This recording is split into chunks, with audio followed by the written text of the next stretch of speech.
What I eat in a day in a calorie deficit, and besties, hindi na po ako nagtatrack ng fasting. I listen to my body on what and when I want to eat as long as I am within my calories.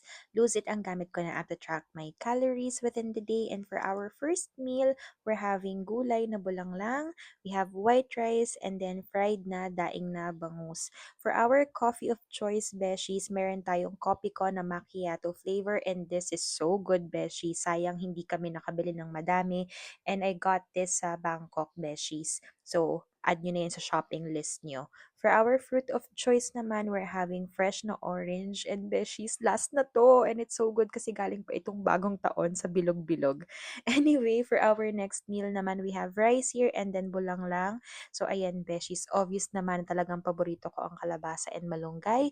And for our last meal of the day, we're having Kodiak Power Cakes. Very high in protein to, beshies. Nabili ko pa to sa US pero meron naman siya online. Total calories for today is 1,241. Thank you for watching.